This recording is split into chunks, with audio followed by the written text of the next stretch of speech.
जय हिंद मेरे प्यारे बच्चों।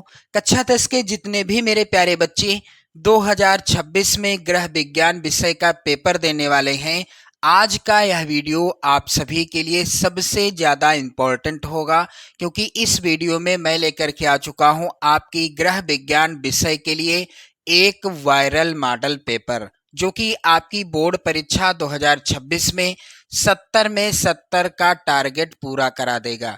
जी हाँ मेरे प्यारे बच्चों, बहुत ही ज़्यादा इम्पोर्टेंट है ये वायरल मॉडल पेपर। और इस वायरल मॉडल पेपर में जो भी प्रश्न हैं, यदि आप तैयार करके जाते हैं 2026 बोर्ड एग्जाम देने, तो 70 में 70 का स्कोर आसानी से कर सकते हैं। मेरे प्यारे बच्चों, कोड याद कर लेना आप सभी लोग। 823 BD कोड का ये वायरल मॉडल पेपर है। और मेरे प्यारे बच्चों, समय आपको 3 घंटे 15 मिनट का मिलेगा बोर्ड एग्जाम में। चलिए नोट के अंतर्गत ध्यान दें। प्रारंभ के 15 मिनट परीक्षार्थियों को प्रश्न पत्र पढ़ने के लिए निर्धारित हैं। 15 मिनट आपको मिलेंगे प्रश्न पत्र पढ़ने के लिए और 3 घंटे का समय आपके पास रहेगा पेपर को हल करने के लिए। क्लियर। अगला निर्देश है, सभी प्रश्न अनिवार्य हैं। जितने भी प्रश्न हैं सभी प्रश्नों को करना अनिवार्य होगा। प्रश्न पत्र के 2 खंड हैं, खंड आ और खंड बा। अब खंड आ में 1 अंक के 20 बहुविकल्पीय प्रश्न हैं, जिनके उत्तर OMR उत्तर पत्रक पर चिन्हित करने हैं। खंड आ में 20 अंक के 20 बहुविकल्पी प्रश्न आएंगे, यानी प्रत्येक प्रश्न 1 नंबर का होगा और इन प्रश्नों का उत्तर आपको OMR सीट में भरना होगा। कैसे भरना है, किस पेन का प्रयोग करना है, ये भी आप आगे अभी जानेंगे। खंड आ के जो प्रश्न आएंगे, इन्हें OMR सीट में काले बाल पॉइंट वाले पेन का आप प्रयोग करेंगे। काले बाल पॉइंट वाले पेन का आपको प्रयोग करना है, जेल पेन का प्रयोग नहीं करना है। खंड आ के बाद प्रत्येक प्रश्न का निर्देश पढ़कर केवल प्रदत्त OMR उत्तर पत्रक पर ही उत्तर चिन्हित करें। OMR उत्तर पत्रक पर उत्तर देने के पश्चात उसे नहीं काटें तथा इरेजर अथवा व्हाइटनर का प्रयोग न करें। एक बार आपने OMR सीट में जो भी गोला भर दिया, मान लीजिए ये पहला प्रश्न है और इसके ऑप्शन हैं A, B, C और D, ये गोले बने हुए हैं। अब इन गोलों में से पहले प्रश्न के अंतर्गत मान लीजिए D वाला ऑप्शन सही है, आपने C, B या A में से कोई एक गोला भर दिया। सही D था, लेकिन आपसे गलती से कोई एक भर गया D को छोड़कर, तो आप चाहते हैं कि मैं इसे इस तरह से काट दूं। ऐसा नहीं करना है, ना ही इसमें व्हाइटनर लगाना है और ना ही इरेजर से खुरचना है, कुछ नहीं करना। एक बार आपने जो भी गोला भर दिया सो भर दिया, उसे कुछ नहीं करना है, क्योंकि काटने के बाद या व्हाइटनर लगाने के बाद जब आप सही करेंगे तो इसका मूल्यांकन नहीं होगा, यानी इसका नंबर आपको नहीं मिलेगा। इसलिए जो आपने भर दिया सो भर दिया। चलिए ध्यान दें, प्रश्न के अंक उसके सम्मुख अंकित हैं। कौन सा प्रश्न कितने नंबर का आएगा, इसका भी विवरण देखने को मिलेगा। कौन सा प्रश्न 1 नंबर का है, 2 नंबर का है या 4 नंबर का है या फिर 6 नंबर का है, इसका भी विवरण आप देखेंगे। खंड बा में 50 अंक के वर्णनात्मक प्रश्न हैं और इन प्रश्नों का उत्तर आपको बोर्ड परीक्षा की कॉपी पर लिखना होगा। मेरे प्यारे बच्चों, प्रथम प्रश्न से आरंभ कीजिएगा, यानी खंड बा में सभी प्रश्न जो हैं उनका उत्तर एक साथ ही करिएगा। प्रथम प्रश्न से आरंभ कीजिएगा तथा अंतिम प्रश्न तक करते जाइएगा। जो प्रश्न ना आता हो उस पर समय नष्ट ना कीजिएगा। ये नहीं आपको प्रश्न का उत्तर नहीं पता है तो आप उसको लेकर बैठे रहें, ऐसा नहीं करना है। जिस प्रश्न का उत्तर आपको आता है उसका उत्तर आप लिखते जाएं और बाद में हो सकता है आपको याद आ जाए तो बाद में लिख सकते हैं। चलिए आगे बढ़ते हैं। खंड आ। अब खंड आ के इन सभी प्रश्नों को आप 2026 बोर्ड एग्जाम में बिल्कुल 100% देखने को पाएंगे। निर्देश यहाँ पर दिया गया है। प्रश्न संख्या 1 से 20 बहुविकल्पीय प्रश्न हैं। प्रत्येक के 4-4 वैकल्पिक उत्तर दिए गए हैं। उनमें से सही विकल्प चुनकर OMR सीट में गोले को काला करें। जो भी विकल्प सही है उसको चुनना है और OMR सीट में गोला भरना है। चलिए ध्यान दें, पहला प्रश्न और सबसे ज्यादा इंपॉर्टेंट प्रश्न कह रहा है जल से फैलने वाला या वाले रोग हैं। इनमें से जल के द्वारा, दूषित जल के द्वारा कौन कौन से रोग फैल जाते हैं? तो यहाँ पर ऑप्शन दिए गए हैं पेचिश, अतिसार और हैजा। यहाँ पर राइट आंसर होगा उपर्युक्त सभी, क्योंकि ये सभी रोग ऐसे रोग हैं जो दूषित जल से फैलते हैं। कौन से? पेचिश, अतिसार और हैजा। अगला प्रश्न है क्षय रोग में रोगी को यहाँ पर रिक्त स्थान में क्या भरा जाएगा? भोजन दिया जाता है। तो क्षय रोग में रोगी को किस प्रकार का भोजन दिया जाता है? वसा से युक्त, प्रोटीन से युक्त, कार्बोहाइड्रेट युक्त या खनिज लवण युक्त। तो मेरे प्यारे बच्चों, क्षय रोग में रोगी को भोजन दिया जाता है खनिज लवण से युक्त। डी वाला ऑप्शन सही होगा। चलिए अगला प्रश्न है जल का रासायनिक सूत्र क्या है? तो यहाँ पर विकल्प दिए गए हैं। पहला है H2O, दूसरा है H2O2, तीसरा विकल्प HO2 है और चौथा है O2। मेरे प्यारे बच्चों, ये सभी प्रश्न आप तैयार कर लें। 2026 बोर्ड एग्जाम में बिल्कुल 100% यही प्रश्न आएंगे। तो मेरे प्यारे बच्चों, जल का रासायनिक सूत्र क्या होता है? H2O होता है। ऑप्शन ए वाला सही होगा। अगला प्रश्न है डेंगू फैलता है तो डेंगू कैसे फैलता है? मच्छर से, घरेलू मक्खी से या तिलछट्टे से या उपर्युक्त में से कोई नहीं। तो डेंगू रोग फैलता है मच्छर के काटने से। ऑप्शन ए वाला राइट आंसर होगा। प्रश्न अगला है किस अंग में रक्त का शुद्धिकरण होता है? तो मेरे प्यारे बच्चों, यहाँ पर जो दिए गए विकल्प हैं इनमें से फेफड़ा जो होता है, फेफड़े के अंतर्गत रक्त का शुद्धिकरण होता है। प्रश्न संख्या 6 है मेरे प्यारे बच्चों, मानव शरीर में पसलियों की संख्या कितनी होती है? मानव शरीर में पसलियों की संख्या क्या 20 होती है या 22 या फिर 24 या फिर 28 होती है? तो मानव शरीर में पसलियों की संख्या होती है 24। यहाँ पर सी वाला विकल्प सही होगा। चलिए अगला प्रश्न है आंखों की सुरक्षा के लिए कौन सा विटामिन आवश्यक है? तो हमारी आंखों की सुरक्षा के लिए कौन सा विटामिन आवश्यक होता है? विटामिन बी या विटामिन ए या विटामिन डी या फिर विटामिन सी? तो आंखों की सुरक्षा के लिए विटामिन ए जो होता है ये सबसे ज्यादा आवश्यक माना जाता है। अगला प्रश्न है मेरे प्यारे बच्चों, वसा में घुलनशील विटामिन है। तो इनमें से कौन सा विटामिन है जो वसा में घुलनशील होता है? विटामिन बी या विटामिन ए, विटामिन सी या फिर उपर्युक्त सभी? राइट आंसर होगा वसा में घुलनशील विटामिन है विटामिन ए। यहाँ पर बी वाला ऑप्शन सही होगा। चलिए अगला प्रश्न है सोडियम प्राप्ति का अच्छा स्रोत क्या है? इनमें से किसके अंतर्गत हमें सोडियम बहुत अच्छी मात्रा में प्राप्त हो सकता है? तो मेरे प्यारे बच्चों, क्या नमक में, गुड़ में, नींबू में या हल्दी में? तो सोडियम प्राप्त होता है नमक के अंतर्गत। यहाँ पर ए वाला ऑप्शन सही होगा।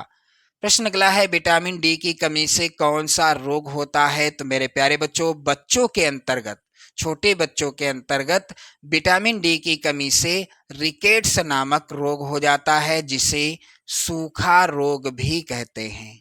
क्या कहते हैं? सूखा रोग भी कहा जाता है। अगला प्रश्न है विश्व पर्यावरण दिवस।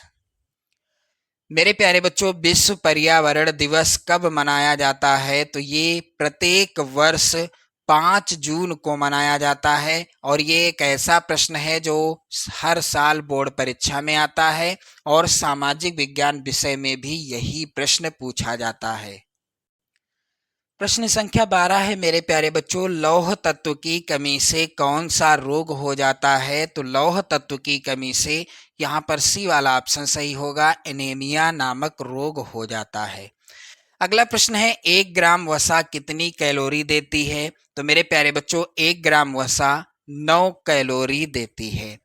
अगला प्रश्न है विटामिन बी को कहते हैं? तो विटामिन बी को राइबोफ्लोविन भी कहते हैं। बी वाला ऑप्शन सही होगा। प्रश्न संख्या 15 मेरे प्यारे बच्चों है, हड्डी की मजबूती किस तत्व के कारण होती है? तो हड्डी यानी अस्थि किस तत्व के कारण मजबूत हो जाती है? मेरे प्यारे बच्चों, इसका राइट आंसर हो जाएगा कैल्शियम। सी वाला ऑप्शन सही होगा। अगला प्रश्न है कार्बोहाइड्रेट का स्रोत क्या है? तो इनमें से कार्बोहाइड्रेट का स्रोत क्या है? क्या दालें हैं, चीनी, दूध या संतरा? तो कार्बोहाइड्रेट का स्रोत है मेरे प्यारे बच्चों चीनी, जो कि है बी वाला राइट आंसर।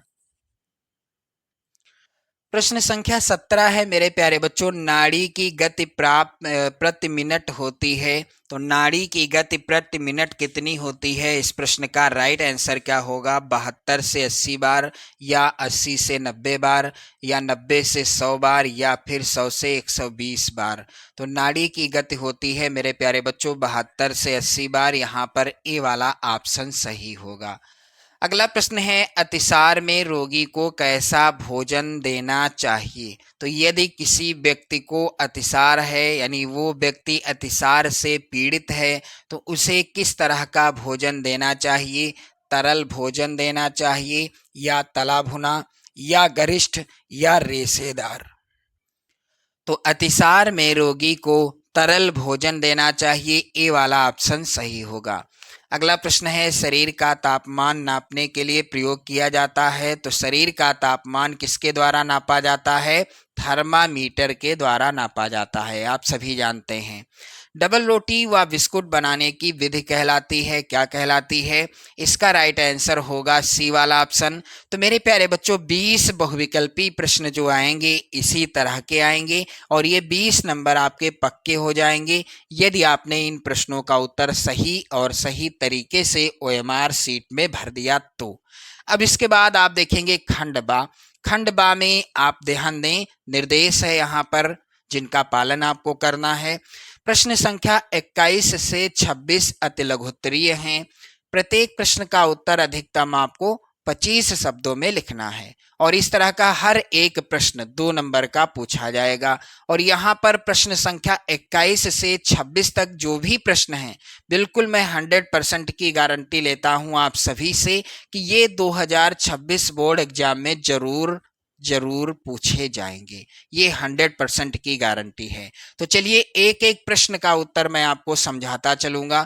चलिए प्रश्न संख्या यहाँ पर 21 है, ध्यान देना आप सभी लोग। कह रहा है चेक कितने प्रकार के होते हैं, उनकी उपयोगिता लिखिए। तो मेरे प्यारे बच्चों चेक कितने प्रकार के होते हैं, उनकी उपयोगिता लिखिए। यहाँ पर इस प्रश्न का उत्तर ऐसे आपको लिखना है। प्रश्नोत्तर संख्या 21। चेक होते हैं वाहक चेक, आदेशक चेक, रेखांकित चेक, गिफ्ट चेक एवं यात्री चेक आदि। ये चेक के प्रकार हैं। चेक से लाभ यह है कि खाता धारक को बैंक नहीं जाना पड़ता है। मान लीजिए आपका खाता है और आपके पास चेक है, तो आप उस चेक को भर कर अपने किसी भी घर के सदस्य को या मित्र को या परिचित व्यक्ति को दे सकते हैं, और जो धनराशि आपने उस चेक में भरी होगी वो आपको मिल जाएगी। घर बैठे ही आपके मित्र द्वारा या आप घर के सदस्य के द्वारा बैंक से निकाली जा सकती है, आपको प्राप्त हो सकती है। किसी परिचित व्यक्ति को चेक देकर बैंक से रुपया प्राप्त किया जा सकता है। ये फायदा है चेक बुक का। चलिए अगला प्रश्न है अस्थि भंग तथा मोच में क्या अंतर है? तो अस्थि भंग क्या होता है? अस्थि यानी हड्डी, और भंग का अर्थ होता है टूटना।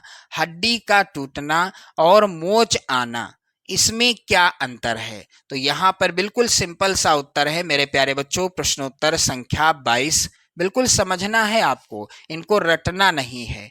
हड्डी की टूट एवं मोच में अंतर। पहला अंतर, हड्डी में दरार पड़ने अथवा टूट जाने को हड्डी की टूट कहते हैं, जबकि अस्थि संधि को बांधे रखने वाले बंधन सूत्रों अर्थात स्नायुओं में खिंचाव अथवा टूट जाने को मोच कहते हैं। दूसरा अंतर है, हड्डी की टूट हड्डी में होती है, जबकि मोच अस्थियों की संधि पर, विशेषकर पूर्ण चल संधियों पर होती है। तीसरा अंतर, यह हड्डी पर दबाव पड़ने अथवा चोट लगने के कारण होती है, यानी हड्डी पर कोई दबाव पड़ गया या चोट लग गई, इस कारण हड्डी टूट जाती है। जबकि मोच संधि पर खिंचाव पड़ने, ऊंचा नीचा होने के कारण होती है।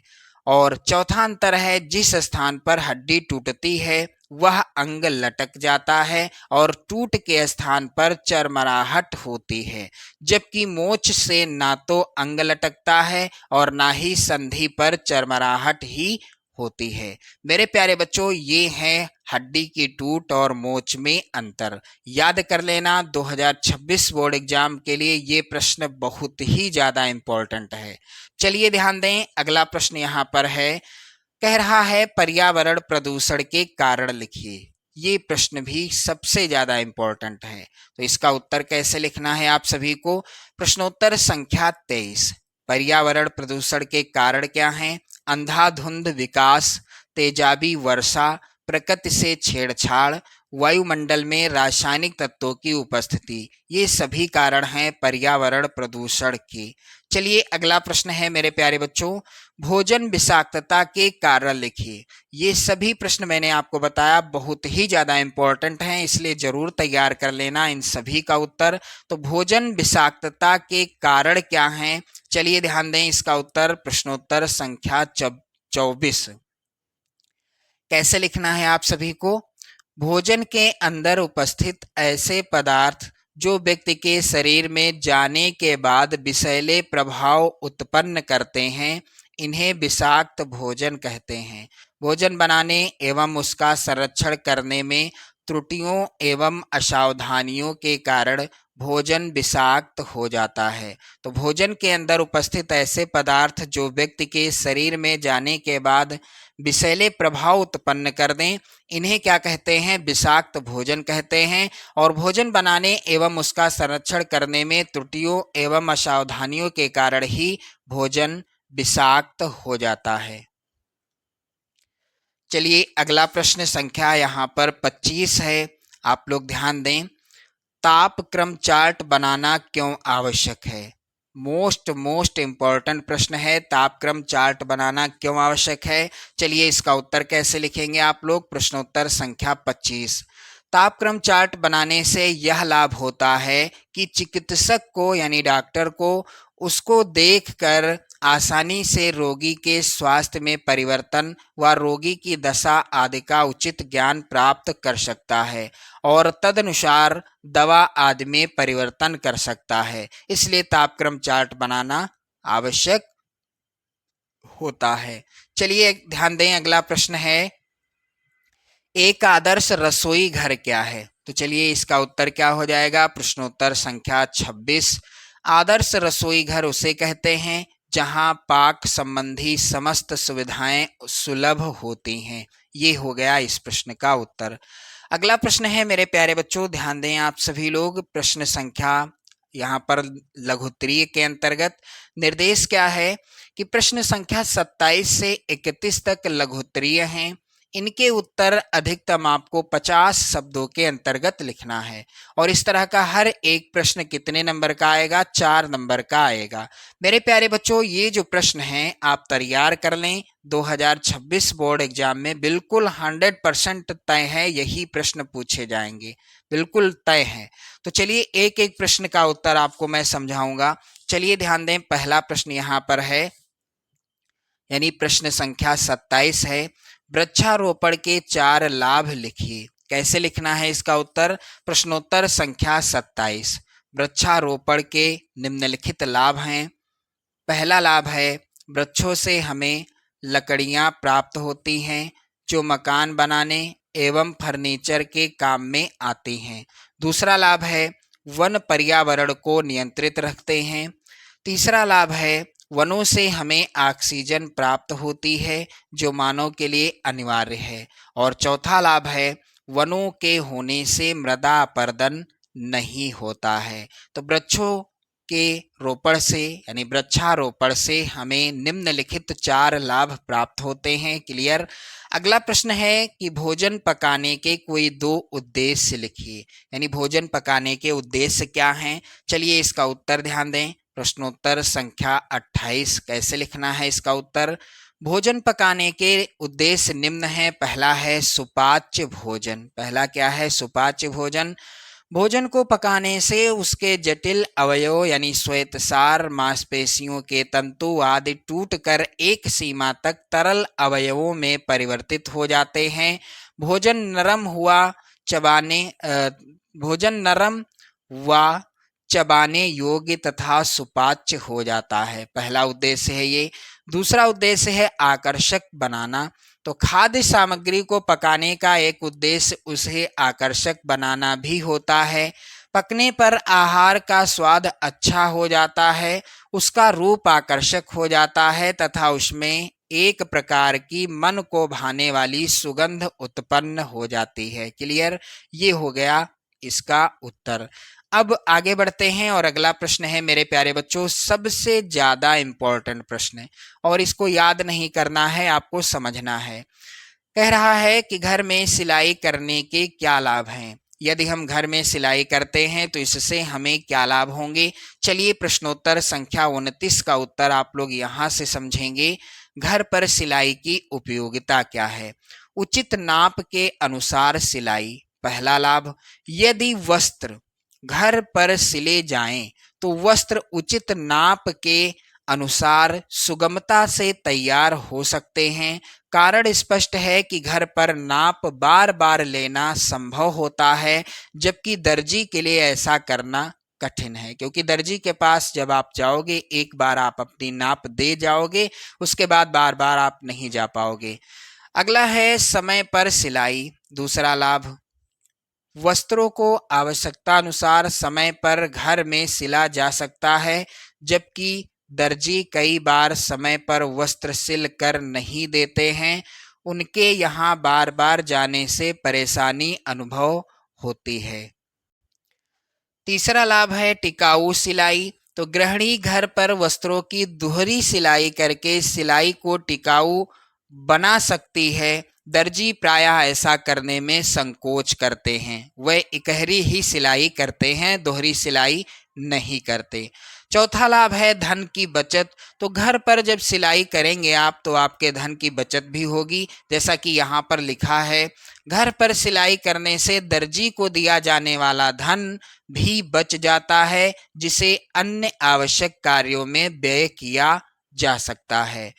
अब ध्यान दें आप लोग, सिलाई करने से पूर्व ठीक से नाप लेना आवश्यक है ताकि सिलाई के बाद कपड़ों की फिटिंग सही हो। छोटा बड़ा होने पर वस्त्र बेकार हो जाता है, इसका भी आपको विशेष ध्यान देना है।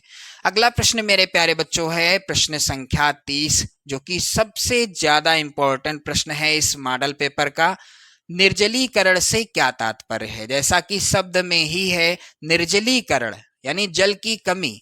यहाँ पर ध्यान दें, इसका उत्तर कैसे लिखना है आप सभी को। प्रश्नोत्तर संख्या 30, उल्टी एवं दस्त की स्थिति में शरीर से अधिक मात्रा में जल निकल जाता है। यदि अधिक उल्टी हो गई या दस्त आ गए तो शरीर से अधिक मात्रा में पानी निकल जाता है। इस स्थिति को निर्जलीकरण कहते हैं। इसे ही क्या कहते हैं, निर्जलीकरण कहते हैं।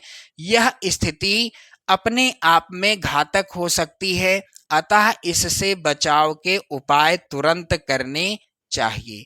रोगी को उबले हुए पानी को ठंडा करके उसमें नमक, चीनी, चुटकी भर खाने का सोडा तथा नींबू का रस मिलाकर पीने को देना चाहिए। ये है निर्जलीकरण का उपाय।